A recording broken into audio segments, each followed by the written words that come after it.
Captain Karl Burnside here with another riveting session of Thumbs Up Charter Services behind the scenes.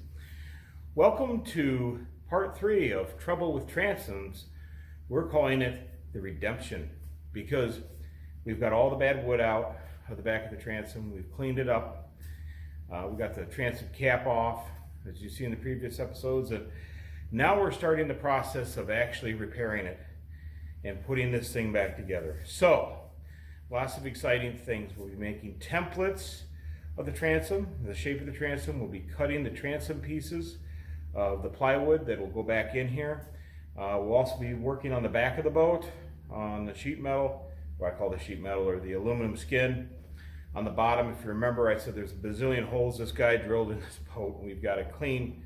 He tried plugging it with what I thought was Marine-Tex, but it looks like we weren't that high-tech. We just used good old Bondo, and lots of it. And we got to grind all that crap out of the way, find and identify all the holes he drilled, and go back in and fill those. And we'll be doing that one of two ways, and we'll explain why. There's two methods we're going to use. We're going to use a Hobart brazing rod, aluminum rod, to fill some of them, and then some places, because of sensitivity to other systems, we're going to probably have to use waterproof rivets. But we'll cross that bridge when we get there.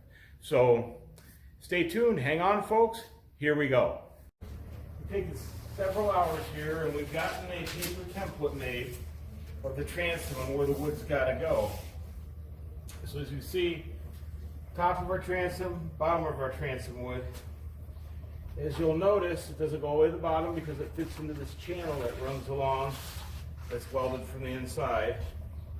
So we've carefully measured and made a paper template that traced that. And we're going to transfer this template once we finish trimming the sides and the top over that piece of Luan. And that Luan is going to be our initial master template once we correctly fit this. Now, it'd be wonderful if the first time I cut it, and I'm going to carefully cut it, that it actually fits and everything's perfect, but there will be a little trimming to do. But once we get that to fit perfectly, that will be the master for all three pieces that make up this transom. So the 3/4 inch piece and the 2.5 inch pieces of marine plywood will be cut off of this. What's important to note too is don't trace one piece of wood like the 3/4 inch piece, cut it, and then use that to template others. Use the template for each piece, that's the way it's consistent, because it'll grow a lot of times each time you progressively use another piece to cut the next piece, if you know what I mean. So always use the master template to cut each piece of wood, and that will be that piece of Luan when we get her done. So now that we've got this squared away, we will carefully finish trimming the edge of the template. Doesn't have to be trimmed on the bottom, that's done, but the sides and the top. And I'm actually leaving it a little bit long. I'm really worried about these three sides first. It can stick proud. If I can get these three sides matched up to fit correctly in the track on the inside of this transom, then the last step will be I'll mark the top if I leave it maybe a 1/2 inch proud, just to make sure we get it exactly correct. Because, you know, you measure twice, or measure 6 times, cut once type thing. Okay, so on to our next step. All right, so here's our piece of 4x8 Luan that we're going to make our master template out. We have our prototype master paper template on top of it, and we're going to nail this thing down. What I mean by nail is tape it in certain places, weigh it down into this sheet, and then we will trace around this cardboard or this paper template onto the Luan the shape of our transom, and then we'll cut it out with a jigsaw. So one of the first steps I'm going to do, I can get you guys in here if this thing will cooperate. I think it will. Okay, is I'm going to pick a side to put flush to our edge of our Luan, and it's going to be the very bottom of the transom right here. That's the easiest thing to do. So, like I said, I don't care about the top length right now because it can stick out the top. But I am worried about the three sides of the transom this way. So we're going to take a piece of tape, make sure she's in good shape there, And we're just going to wrap and tuck and fix that there. Then what I'm going to do is go over to the sides, and I'm just going to get some tools, because I've got to trace down this, right? I've got to trace down this edge, so I don't want to tape this edge. So I'm just going to try to lay this flat with some objects I've got around here, just to flat at the table. They don't have to be that heavy, it's just paper. But we'll put that like that, and as we come along it, we'll, of course, flatten it out as we start tracing. But just a couple objects here and there, just to hold the end of the paper down flat, or flatter than it is. And we have a little issue with this. There we go, just going to put that like that. And a couple other things over here where you can't see, just to weigh it down. I'm just grabbing anything here that's flat and slightly heavy, that's heavier than the paper itself. There we go. So we will get the tracing, excuse me, we will get the tracing around the edges here. Then we'll pull the paper back, and then we'll get a jigsaw out. We'll show you cutting the template. So we've got her all traced out here from our paper template. And got the jigsaw out. We're going to start cutting this thing, just little pieces off of it. You know, start over there and come over here. Up here on the far end, on the top of the transom, I gave it another 1.5 inches here. It's going to hang over the top, but like I said, I really want to get these 3 sides, you know, cut first, fit first, and then I'll worry about how tall it is. Once we get that in there, setting correctly, we'll come along and mark that last and cut it. So, you know, it's not just a once and cut type thing. You got to do it a couple times. And I gotta get my safety glasses on. And we will start to cut. Use a fresh saw blade, take your time. I like to actually come in and cut some slots here to take pieces off as I go. That way it's not a big heavy piece.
we've got our basic shape to her.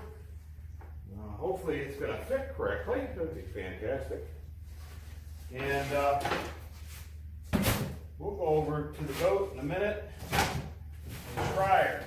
If you remember one of our last episodes, we were saying that there's some flat pieces of metal that come out of the gunnels up to the corner of this thing. Hadn't decided what to do with it yet. Well, I got to make a decision. You know, as I mentioned, I don't like to bend any aluminum. It is a short piece. I think what I'm going to do is gently bend it up to see what I can do there. And then there's room underneath it to put a reinforcing piece of aluminum when I put it back together, just to give it double, triple strength. So I think that's what we're trying to do instead of cutting something, but I may end up cutting something. Also, a good idea, you know, to orient yourself on your template. You know, depending how you did it, this side faces outwards, the outside of the boat. So you got to keep it consistent there about what you're doing and what measurements and little cuts you're making to make it fit right. So that side always faces out. So I know when I mark it and things and I put it back in that, you know, we're doing an apples to apples type of thing. We'll get this fit now into the boat and we'll be back. Well, I've always said that measuring 16 times and cutting once is a good idea, and believe it or not, we hit it out of the park on our first try here. We got this piece to fit right in where it needs to, all the way around the track. So really the last thing to do is to cut the top off, make it level with the sheet metal body on the outside of the skin of the boat. And then our template, our master template, will be ready to go to work cutting the expensive 3 sheets of plywood. We do have a couple of rivets I noticed I didn't take out that are popping through the skin of the transom, and we're going to have to drill those out. Like I said, we're going to go in there and fill those holes with a aluminum filler stick and a torch and grind them flush. So we got to get those rivets out too before we do anything, and we have to repair that little small area of corrosion right around the keyhole for the outdrive with some Marine-Tex and get her flush just to make sure she's impervious to water and things. But you know, yeah, that rust wasn't through either by any means, but it does need to be addressed and taken care of, and this is obviously the time to do it. But yeah, the ends I ended up bending a little bit just by hand to get them out of the way. I hate doing that.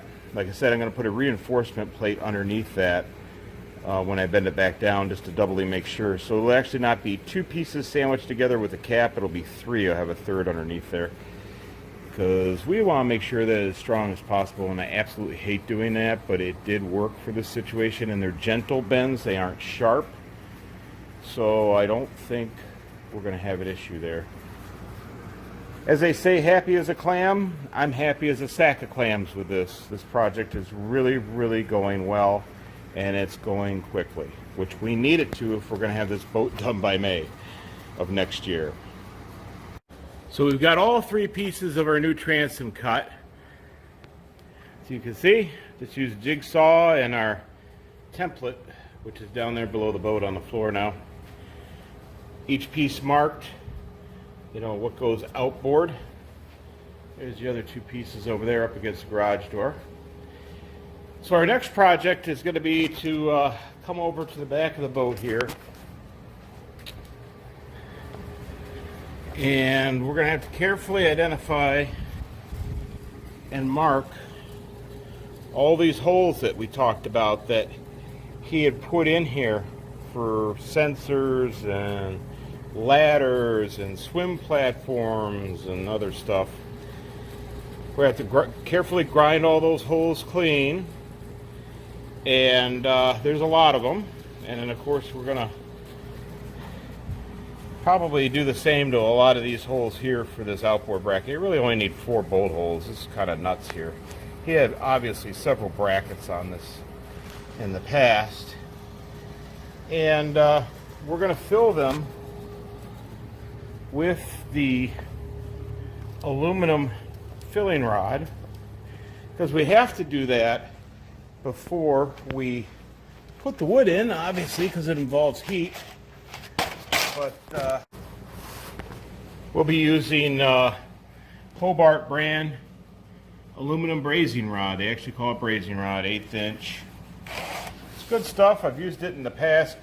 Use it with a little map gas. Plug all those little holes up. Then we'll grind them flat so we can paint the boat and not have all those holes back there that we don't need. Then we got to go around to the inside of the transom. If you recall, there was a small area of corrosion around the keyhole, next to the keyhole for the outdrive, or the cutout for the outdrive. In one little area, we got to carefully grind that, and we'll fill that with some Marine-Tex to prevent further decay and exposure to moisture. Kind of like just, you know, having your tooth filled for a cavity. But luckily that is not anywhere near being through on the skin. It's a very small area, and we will just do some, I would say, preventative maintenance, prevent it from getting any worse. And then at that point, what we've got to do is all this wood. We're still waiting on our Smith and Company CPES, the Clear Epoxy Penetrating Sealant, and we got to treat these. Now, CPES is expensive, so obviously we didn't want to do full sheets of plywood. We just wanted to do the areas that were actually going to end up in the boat. And we will fully treat each piece of this transom with the CPES, and that requires several days to dry. And I will warn you, it's a great product, but it's stinky. There's a cold weather formula and a warm weather. I've ordered the warm weather, obviously, because it's like 90 degrees out there today. And that gives you a better working time. The pot life on it is several hours. I can't specify what exact time. I think it's at least 2 hours if you mix it in a 1-to-1 ratio. And, you know, the warm weather I think is good down to, like, I don't know, 50 or maybe 40 degrees. Don't quote me. We'll read the box when we get it. But that stuff's fantastic. And basically I call it petrifying the wood, because that stuff will soak in there and it'll fill all the porous holes in this plywood, and bam, you're gonna have a transom that is just gonna be indestructible. So, you know, it's pretty cool stuff. It works really, really well. So we'll get to the back of that transom in a little bit here, start identifying and grinding some holes, and we'll take you along to show you what we're doing there. All right, so we're at the back of the transom right now. Got some light out here. I have a seat right here. And what we're going to do is we're going to start taking off all this material. It's like an epoxy that the guy filled along here on the back of the transom to cover all these holes he drilled. Instead of plugging each hole, he came along here and just smeared some 2-part epoxy on here to cover the holes instead of filling them correctly somewhere in the boat's life. So we got a lot of holes right in this area. In fact, we got a pop rivet here we got to take out. We have a through hole he drilled here that we've just got to fill. Another hole there. You get the idea. But we got to get this caked on epoxy off first. And if we could do that, we will have a better surface to work with. And we don't want it on there anymore anyways. So let me go grab my chisel. We're going to get right to work here, and we're just going to start taking this stuff off. Got to be careful because there's factory rivets here too that we don't want to disturb. That holds onto our track for the transom on the inside. We're just going to flake it off, kind of like that. Trying to be careful of the metal. Another rivet.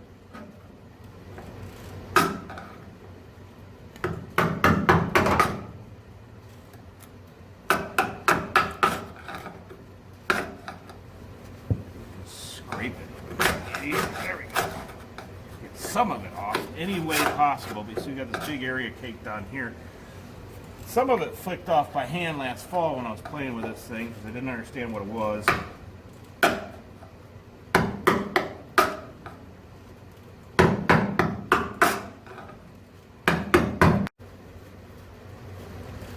Luckily, it's not all the way across the back of this boat.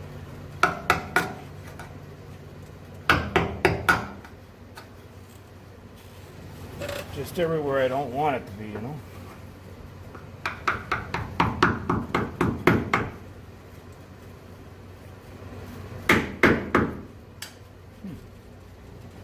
So if we put a bolt through here, I'll take that out.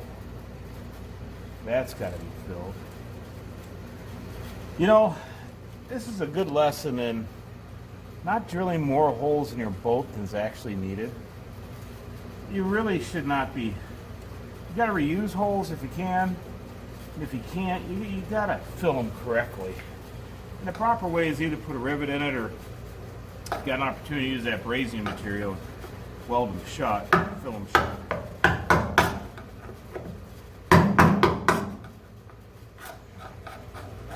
I think we're probably going to have to get out a grinder. Luckily, it only goes to here. We got a good portion of it off. And the aluminum looks pretty darn good underneath it. Just smeared this stuff everywhere.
Remove that one.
Okay, so we've got 1, 2, 3, 4, 5, 6, 7, 8, 9, 10, 11, 12,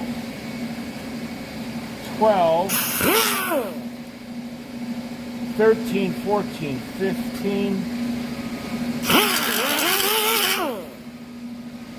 16, 17 holes that this guy had. There's one area that this guy had put in here, and they've all got to be filled.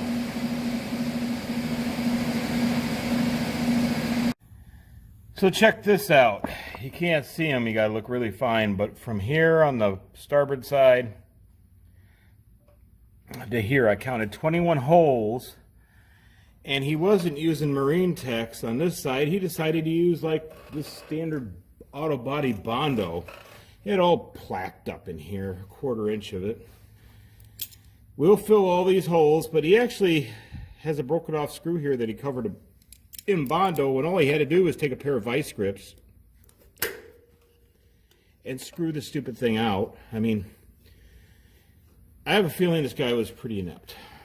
But, you know, sometimes common sense can escape people. Maybe people are saying common sense escaped me for buying this thing. But she's a good boat, and she's worth saving.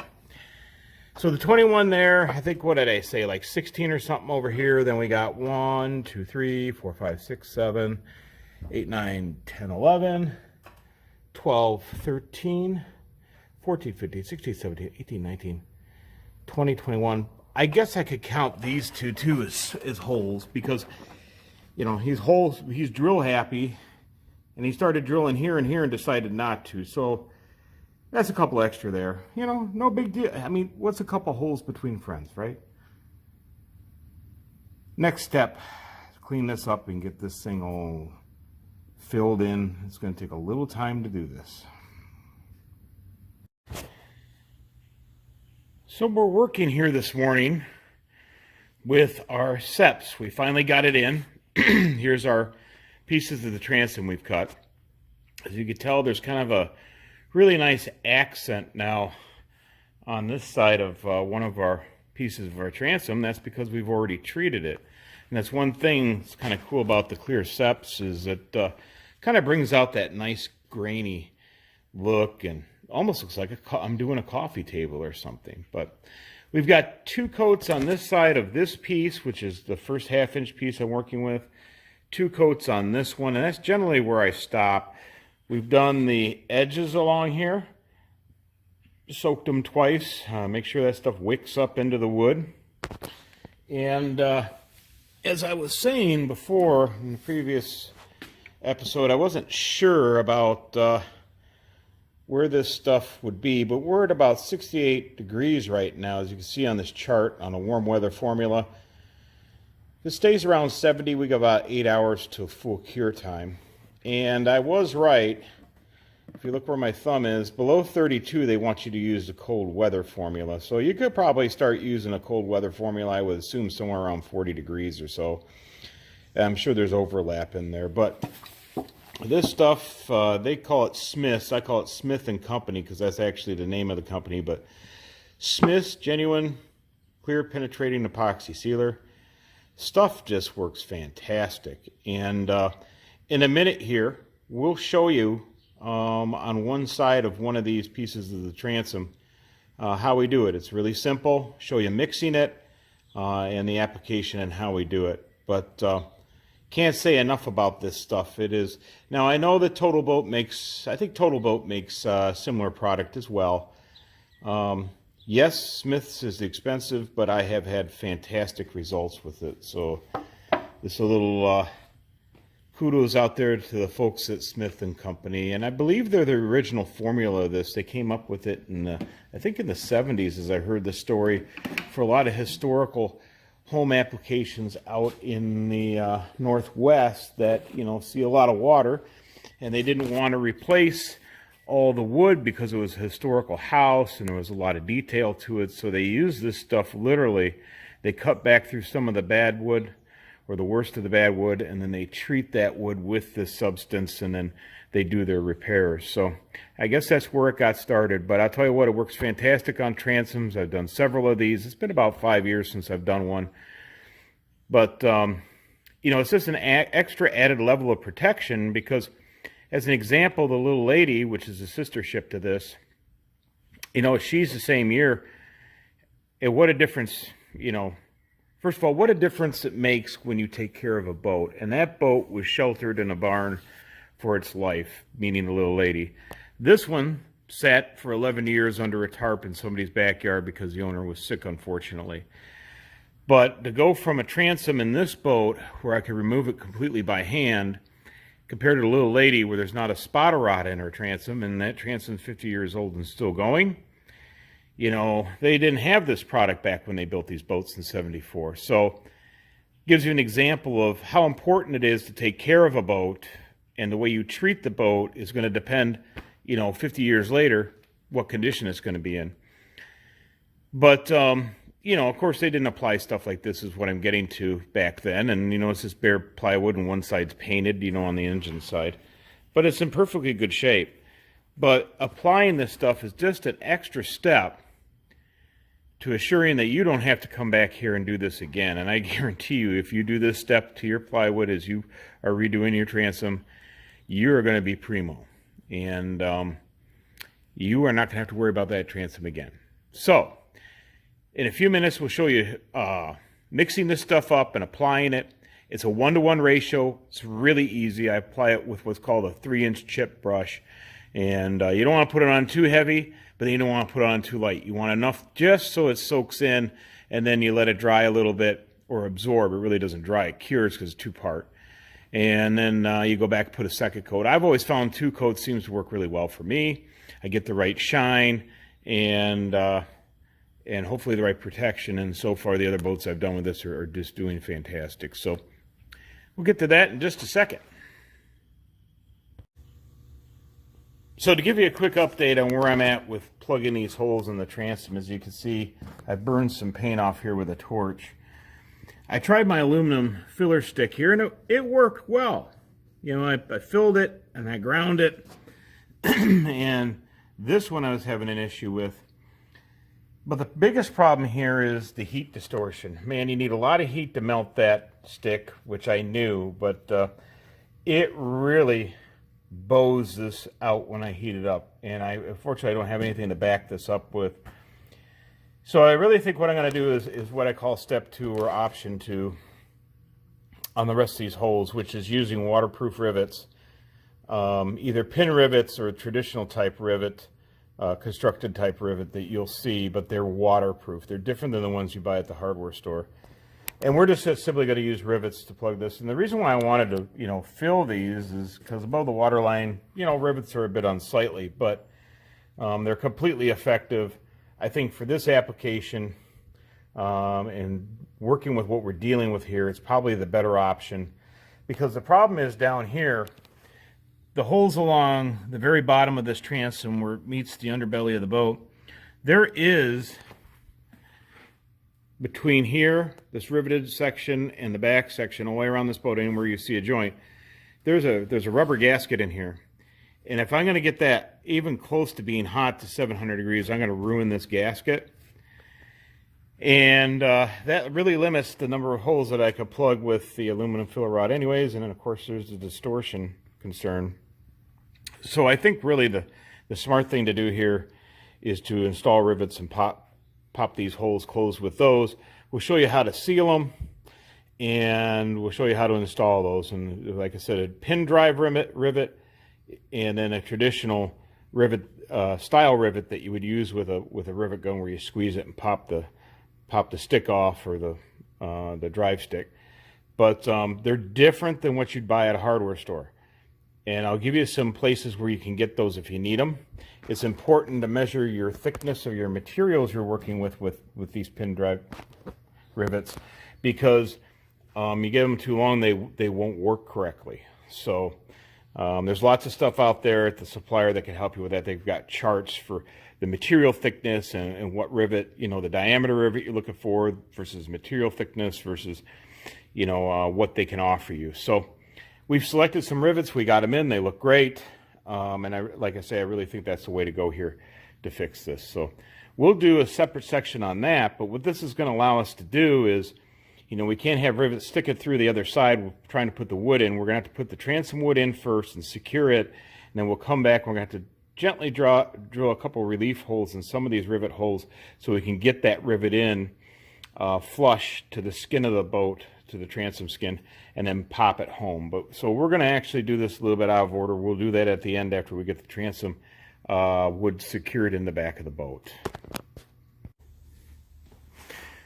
So we got 2 coats on this 1/2-inch piece on each side. We've done the edges too of the plywood all the way around twice.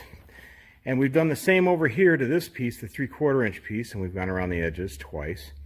So really what we got to do now, this is setting up. And I should mention, I said it was a couple of hours or something for the stuff to set up. I was looking at the pot life The pot life on this at our temperature is about 8 hours. The full cure time, if you see there, is 4 days, right below the 8 hours. But look what happens when you go down to 50 degrees. You're talking double the hours of the pot life and then double the days for full cure. So, you know, by this evening, we should be able to start sliding these pieces of wood into our transom, which would make me really happy. We'll get to this third piece down here after this is pretty well dry to the touch. I have to set this off on the other table. But my biggest concern here is, you know, plywood likes to move. So we want to get these into the back of the boat as quickly as possible by the close of day and get them held in by the track system around the corners to kind of hold them on the corners. And then down the keyhole slot we haven't cut yet, because we don't cut that till it gets in the boat. We're going to, on that piece of wood that we will be cutting and removing, just for tonight, we're going to drill a couple holes and put some lag bolts through this just to cinch this all up tight, you know, to clamp the three pieces together to prevent warping until we're ready to work with it some more. So we got some work to do, and we're going to start out over here by, if you recall, on the back of the boat, on the skin of the transom, there's a little bit of corrosion, just a little bit, and we're going to have to brush that up with a wire wheel. And then we're going to have to apply some Marine-Tex. I don't know if you guys have ever seen this. This is really good stuff. I got gray, just because it's the color of aluminum, but it comes in white too if you're doing fiberglass. But this stuff works on everything. It's a great two-part epoxy. It dries a little bit slow, so I better get to it here. But we don't have that big of an area to do. But as you can see, it works on properly prepared wood, steel, aluminum, fiberglass, permanently joins to similar metals without galvanic reaction. And that's very important, because you know how reactive aluminum could be to certain things like steel being in contact with it, like certain types of pressure treated wood, etc. So I've used this a lot on aluminum boats. Works great, doesn't cause any problems, and we'll fill that small area of corrosion on the inside of our transom with this stuff. And all you got to do is, we'll show you how to mix it, but you just use a body putty, you know, automotive body putty spreader, and we'll just spread it out there and take care of that area momentarily. Gonna get you guys in here so you can see what's going on. Whoa, don't want to drop the camera. That's not what I want to do. Okay, so we identified an area here, a little bit here, spot there, spot over here. Those don't need fixing. What needs fixing is this one with the Marine-Tex. So what happened here, well, actually there's a little spot there too. But what happened here is this guy put in steel fasteners when he, if you remember when I was pulling out the horseshoe or the plate, the mounting plate on this side and then the gimbal unit on the other, I had mentioned in that video that, hey, the guy used the wrong fasteners. He did. He used steel fasteners. Well, the wrong coated fasteners. They look like just hardware stuff, locally procured. So I imagine that was done 10, 11, 12 years ago, and the boat sat, and all this water came in, reacted with those bolts, and that's my theory, is it started eating on this. So we got to gently just clean this up, and we're going to smear some Marine-Tex on it to you know, fill the areas. And that epoxy is really good stuff. I've used that in emergencies out on the water to fix an engine mount, 2 engine mounts that came out on me one time 20 miles out, and literally the engine mount bolts ripped out of the wood. It was a stringer type engine that mounted the floor, and this goes back 10 years ago. But we hobbled the boat back to shore. I got the Marine-Tex out, took the bolts out, and then coated the bolts in the hole and literally just pushed the bolts in, and that Marine-Tex held that for the rest of the year. When I went to finally do the permanent fix on it, I actually used a torque wrench to back the bolts out and found that they were easily holding 50 pounds of torque on the bolts. And when I pulled the bolts out of that rotted wood that fall, it actually left the Marine-Tex in the wood with the threads that I made by coating the bolts. The stuff's amazing. So it takes a little bit of a time to dry, maybe a couple hours. We want to get this going because we got that last sheet to do. And when we get that last sheet done, we want to start putting this stuff in. So we got to get this done now. So we're just going to take a wire brush and clean this up a little bit.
We're looking pretty good.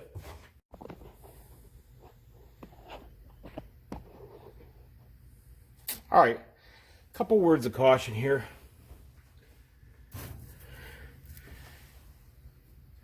That material works off of what's called an exothermic reaction. Exothermic means that we put a catalyst in it and it generates heat. If it's an extremely hot day, that's going to affect your work time of this stuff. Generally, I like to give this 2 or 3 minutes, and it's been about 3, after it's mixed, to allow the chemicals to become happy, right, with each other. And it just helps out after you mixed it, let it set a few minutes. And we have. But be aware, the hotter the day, the faster this stuff is going to react.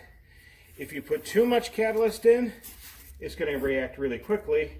Can even react violently, as in like smoke and maybe even a fire, depending on what you're doing. But we don't want that. We just want to have it. Whoops. It's on the rug outside anyway.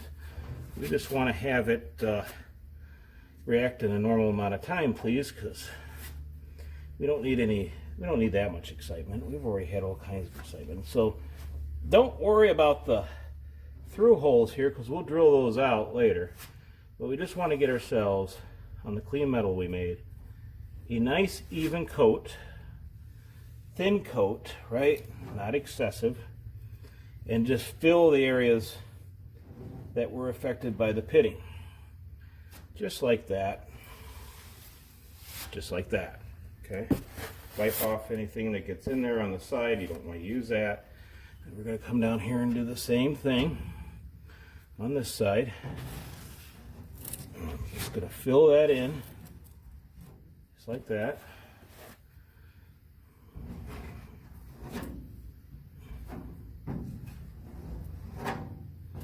And we just want it as smooth as possible here. Just like that. Sometimes going this way helps too. There we go. Then we could come up here and get this area here that we found. There we go.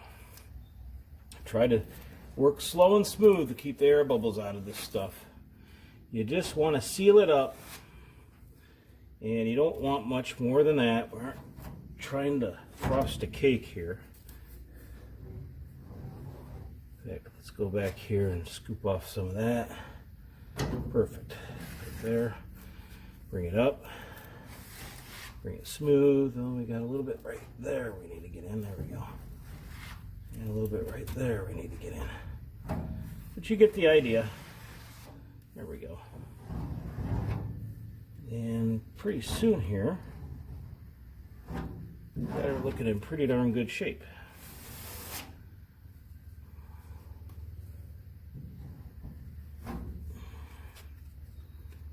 It's important to, there we go. Sometimes you have to go backwards too. It's looking pretty good except for right there. There we go. Just work it into all those little pits and things. And you know, working with aluminum, it's nice because that's really all that we have to do here. And you know, I mean, we put it on smooth enough we don't have to fit. You want to put it on smooth enough, let me put it this way, that you don't have to take any of the material off. And that's what we've accomplished here. So that's done. All the pits are filled, very smooth. It's ready to go. We'll give it time to cure. I'm guessing here probably about 2 hours. We'll come back and check it. And then we can start sliding our sheets of wood into our channel over here. I got to vacuum this out too one last time, this channel. Don't want anything sitting in it. I see we got a couple pieces of wood stuff because I've been destructing the rest of the boat and was throwing stuff back here yesterday, so stuff got in the channel. We got to vacuum that out. But we're pretty well ready to go and get this sucker put back together. All right, let's go over mixing the Smith's Clear Epoxy Penetrating Sealant. Each can, and these are quarts, is marked with an A and a B, because again, this is, as we just discussed, just like with the Marine-Tex, this is an exothermic reaction.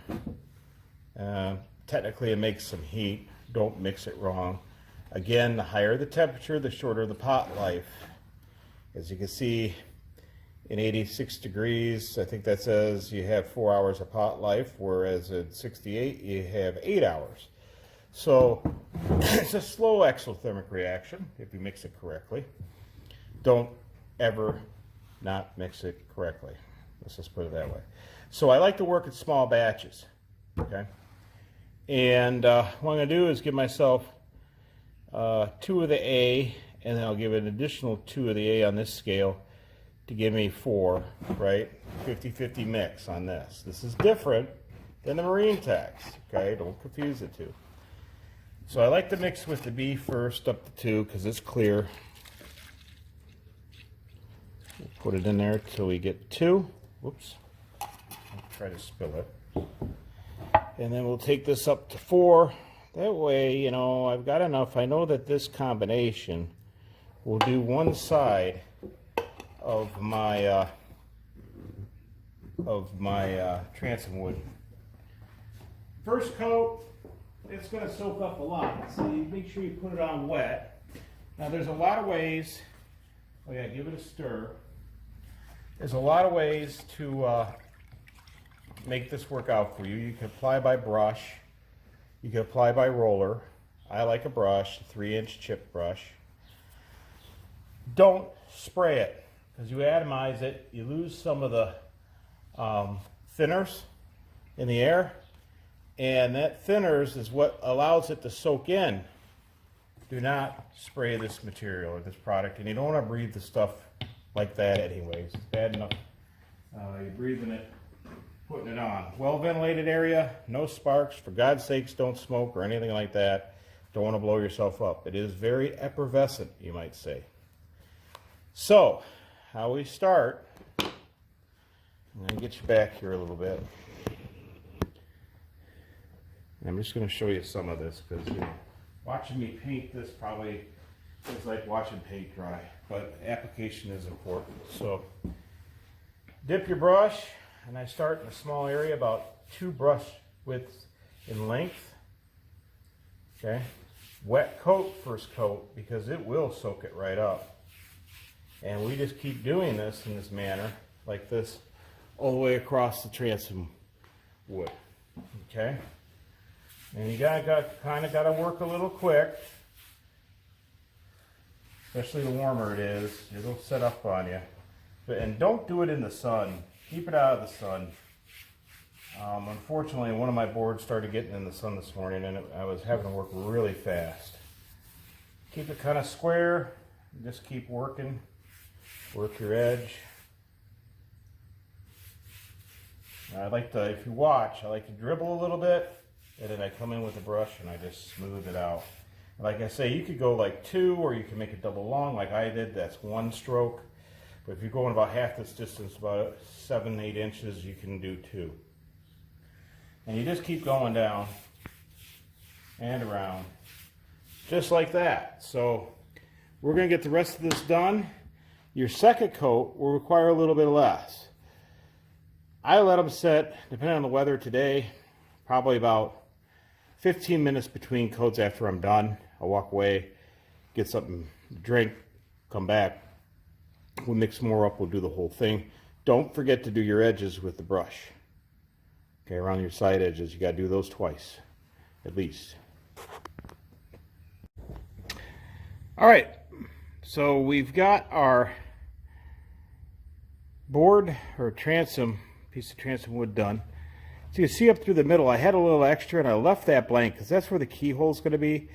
But if you have any extra, I went around and hit heavily again on the bottom, you know, towards the bottom quarter here, where a lot of water is going to be in the bilge.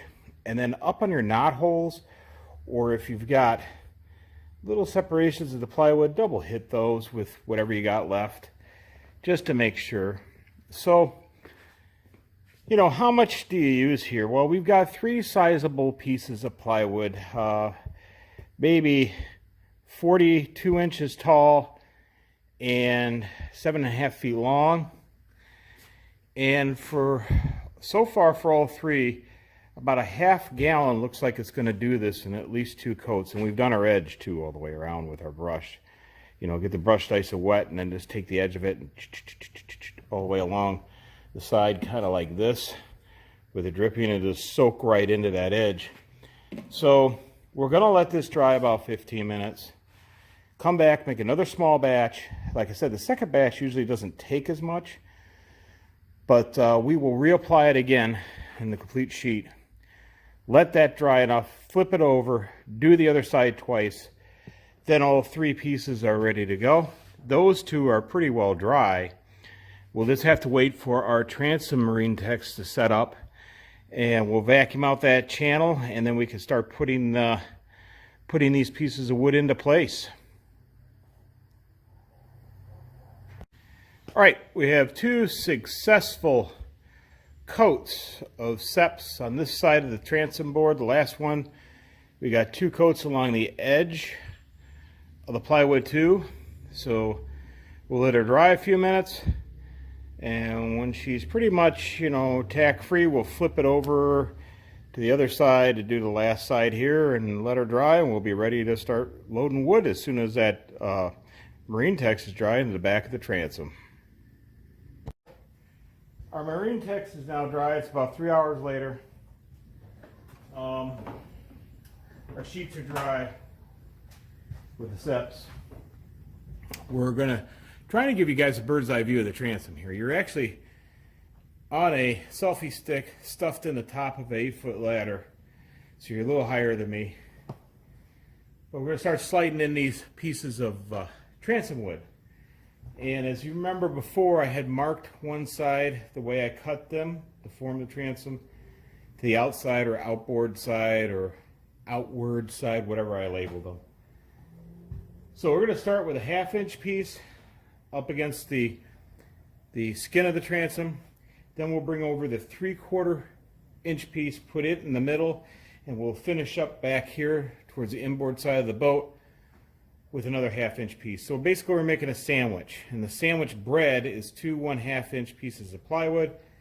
The meat in the sandwich in the middle is the 3/4-inch piece. You could do this any way you like. When I pulled it out, they had the 2 1/2-inch pieces together and then the 3/4-inch piece up here towards the outdrive. I just figured I'd stick the 3/4-inch piece in the middle. This seemed logical to me, but you get to choose what you want to choose here. So we'll pick this up, we're going to slide it in the channel. We'll stop the video and go get our other piece, and we will continue the process.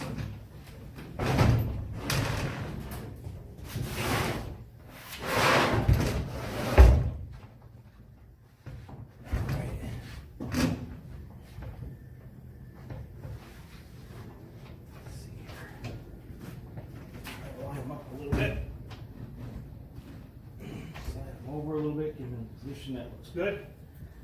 All right, there's our first piece. On to get the second. Here comes our 3/4-inch piece. Significantly heavier than the 1/2-inch piece. This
Started getting the third one in here. Man, it is shoehorned in there, which I expected it would be.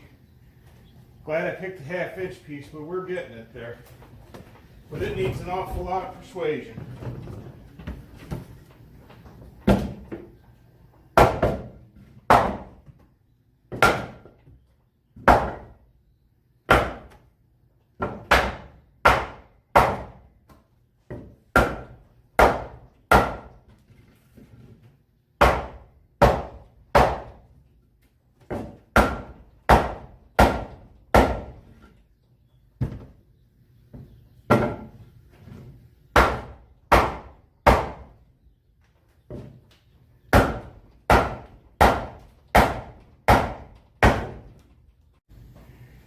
Holy smokes, man.